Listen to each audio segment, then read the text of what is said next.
నమస్కారం. మాఘపురాణం 29వ రోజు పారాయణలోకి వచ్చాం. ఈరోజు మాఘమాసంలో పరమేశ్వరుడు అగ్నిస్తంభ రూపంలో ఎలా ప్రత్యక్షమయ్యాడో చెప్పబడే కథని చెప్పుకుందాం. ఇది శివరాత్రి నాటి గాథగా చెప్తారు. ఇప్పుడు అసలు ఎట్లా శివరాత్రి ఏర్పడింది అనే కథని విందాం.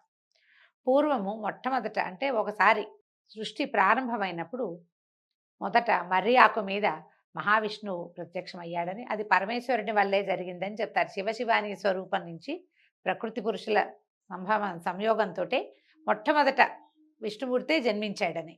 అయితే ఆయన క్రమంగా మనకి మర్రాకు మీద కనపడ్డవాడు, వటపత్ర సాయిగా కనిపించినవాడు ప్రపంచానికి. ఆ తర్వాత ఆదిశేషువు పానుపుగా శయనించి ఉన్నాడని, ఆయన గర్భంలోంచి ఒక నాళం పుట్టి, ఒక తామర తోడు లాంటిది పుట్టి క్రమంగా ఆ తోడు పైకి విస్తరించి ఆ తర్వాత దాంట్లోంచి ఒక కమలం వికసించిందని, ఆ కమలం వికసించినప్పుడు అందులోంచి ఒక కుమారుడు, అంటే విష్ణువు యొక్క కుమారుడుగా ఒక ఆయన జన్మించాడు.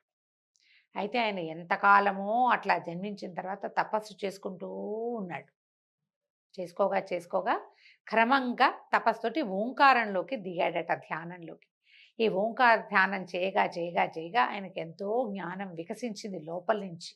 ఒట్టి ఓంకారంతో మంచి జ్ఞానం వస్తుందని చాలామంది పెద్దవాళ్ళు ఇప్పటికీ చెప్తారండి. మనం అంత చేయలేకపోతాం. అయితే కొన్ని వేల సంవత్సరాలు ఓంకారం చేసిన తర్వాత బ్రహ్మదేవుడికి తనెవరు ఎక్కడి నుంచి వచ్చాడో తెలుసుకోవాలని అనిపించింది.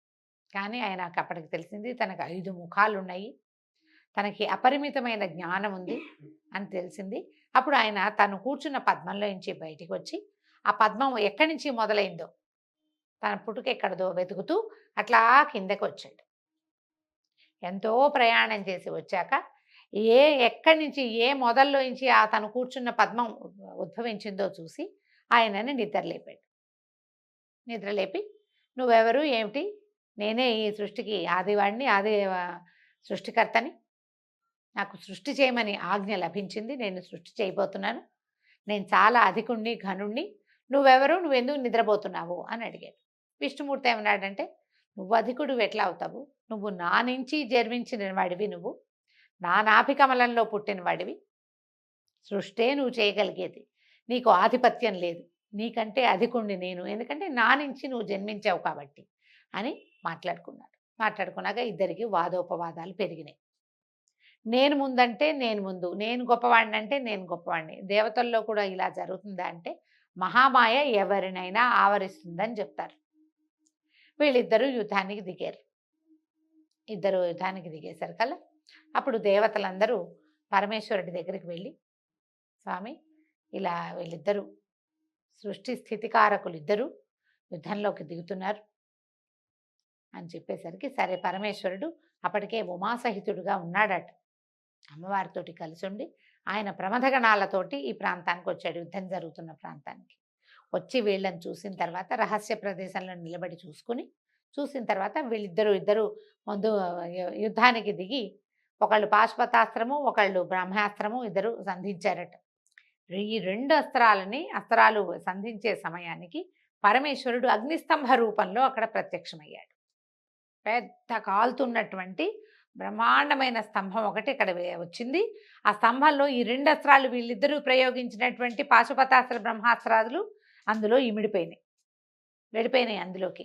ఆ అస్త్రాల ప్రభావం దాని మీద ఏమీ లేదు, ఆ అగ్నిస్తంభం మీద. వీళ్ళిద్దరూ ఆశ్చర్యపోయారు, ఇది మనకంటే బలశాలిగా ఉంది, మనం ప్రయోగించిన అస్త్రాలని దిగమింగేసిందంటే అసలు ఇది ఏమిటి, ఎక్కడి నుంచి వచ్చిందో చూద్దాం అనుకున్నారు. ఇద్దరు యుద్ధం మానేసి ఇద్దరు ఒక అవగాహనకు వచ్చి, అసలు ఇది ఎవరి వల్ల ఈ స్తంభం ఇక్కడ ఉద్భవించింది, ఇది ఇలా కాలుతూ మంటలు రేగుతూ ఉన్నటువంటి ఈ ఉగ్రత ఎక్కడి నుంచి వచ్చింది, ఈ ఉగ్రత్వానికి కారణం ఎవడు, అది తెలుసుకుందాం అనుకున్నారు. అప్పుడు ఏం చేశారు, ఒకళ్ళు కిందకి ఒకళ్ళు పైకి ప్రయాణిద్దాం, అది ఆద్యంతాలు తెలియకుండా ఉంది, చాలా పెద్దదిగా ఉంది. సరే బ్రహ్మదేవుడు నేను పైకి వెళ్తాను, నువ్వు కిందకి వెళ్ళమన్నాడు. విష్ణువు అధోలోకాలకి ప్రయాణం చేయటం మొదలుపెట్టాడు. ఆయన తన దారిని తను కిందకి వెళ్తున్నాడు. మన బ్రహ్మదేవుడు హంసవాహనాన్ని ఎక్కి పైకి ప్రయాణం చేశాడు. ఎంత వెళ్ళినా బ్రహ్మదేవుడికి కనపడలేదు, విష్ణుమూర్తికి కనిపించలే. ఎన్ని అధోలోకాలకి ప్రయాణం చేసినా దాని అది ఎక్కడి నుంచి పుట్టిందో ఆయన తెలుసుకోలేకపోయాడు. నేను ఇది తెలుసుకోలేకపోయాను అని చెప్పి ఆయన మళ్ళీ పైకి ప్రయాణం చేసి వచ్చేసాడు. ఎక్కడ తను బ్రహ్మదేవుడు ఇద్దరు వాదులాడుకున్నారో ఆ ప్రాంతానికి ఆయన తిరిగి వచ్చేసాడు. అయితే ఈ పైకి ప్రయాణిస్తున్నటువంటి బ్రహ్మదేవుడికి విసుగొచ్చిందట. ఎంత ప్రయాణించినా కనపట్టల్లా. అయితే ఆ సమయంలో ఏమిటి, కామధేనువు కిందకి దిగి వస్తోందట. కామధేనువు దిగొస్తోంది.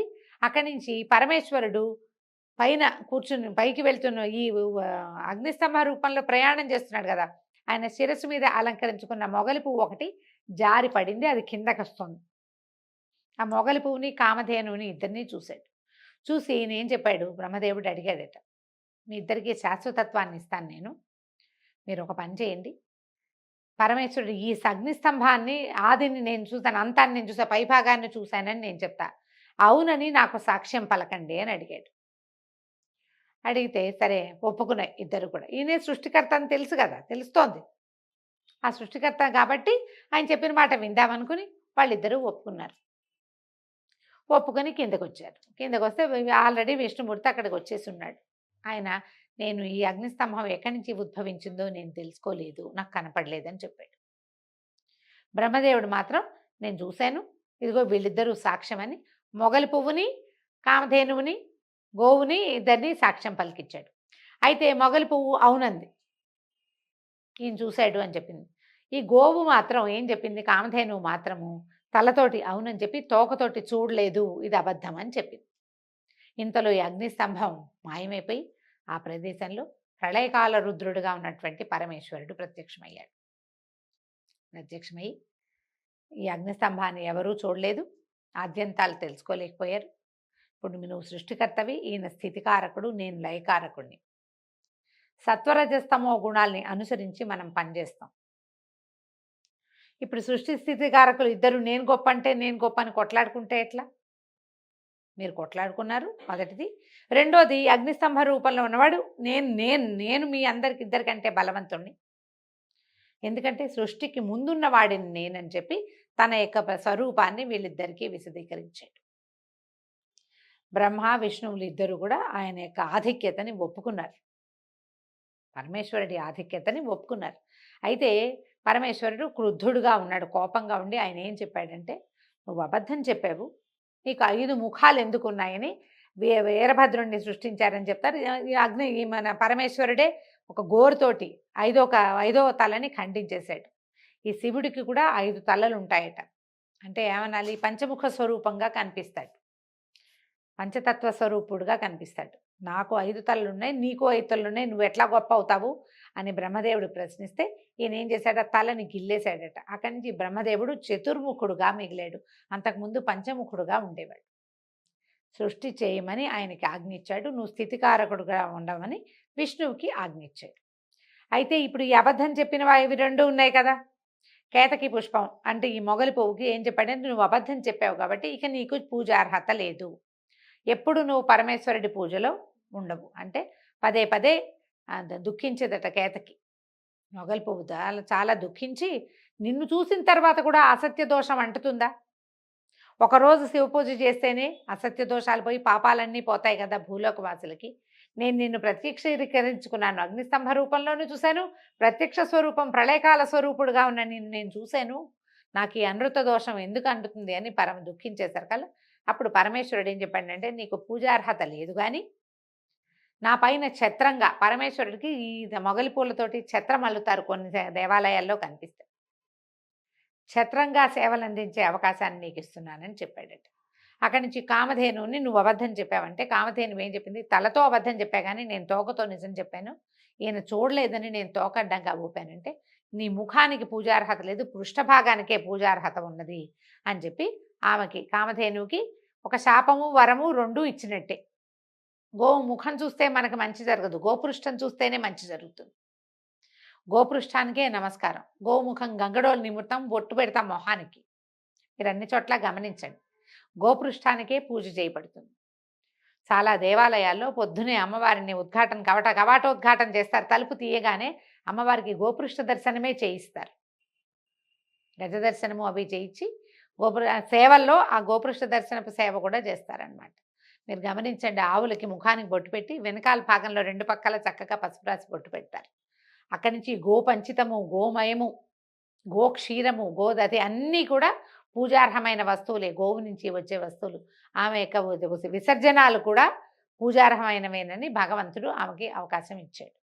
ఆ తర్వాత బ్రహ్మ, విష్ణు, మహేశ్వరులు ముగ్గురు ఎవరి పనుల మీద వాళ్ళు వెళ్ళిపోయారు. ఈ అగ్నిస్తంభ స్వరూపంలో, విరాట్ రూపంలో ఏ రోజైతే ఈయన ప్రత్యక్షం అయ్యాడో ఆ రోజే మహాశివరాత్రి దినంగా చెప్తారు. లింగోద్భవ కాలం అని చెప్తారు. అర్ధరాత్రి దాటిన తర్వాత ఆ సమయంలో ఇలాగా విరాట్ రూపంలో భగవంతుడు ప్రత్యక్షమయ్యాడు. సృష్టి స్థితికారకులు ఇద్దరు ఈ స్వరూపాన్ని చూశారు కాబట్టి అది మాఘమాసంలో బహుళ చతుర్దశి నాడు జరిగింది కాబట్టి ఈ మాస శివరాత్రి దినాన్ని మనం మహాశివరాత్రిగా జరుపుకుంటాము. ఈ పుణ్యగాథని మనం మాఘమాసంలోనే వినడం అత్యంత పుణ్యప్రదమైంది. తప్పకుండా ఈ రోజున ఉదయకాలంలోనే వాపికూప తటాకాదుల్లో ఎందులో అయినా లేదా సరస్సులో, నదుల్లో ఎక్కడైనా స్నానం చేయటం, శివరాత్రికి ఉపవాసం ఉండటము, జాగరణ చేయటము విశేషమైన ఫలితాన్ని అందజేస్తాయి. ముందు రోజు మనం శివరాత్రి జరుపుకున్నప్పటికీ ఈ రోజును కూడా ఉదయకాలం స్నానం చేయాలి. మాఘమాసంలో మనం ఏ విధి విధానాలు పాటిస్తున్నామో, విష్ణువార్చనో, శివార్చనో ఏం చేస్తున్నామో ఆ అర్చనని యథావిధిగా పాటిస్తూ ఉంటే మాఘమాస వ్రత మహత్యం అంతా కూడా అంటే నెల రోజులు చేసిన ఫలితం లభిస్తుంది. దీంతో 29వ రోజు పారాయణ పూర్తయిందండి. రేపు ఉదయం మళ్ళీ 30 రోజు పారాయణతో కలుసుకుందాం. నమస్కారం.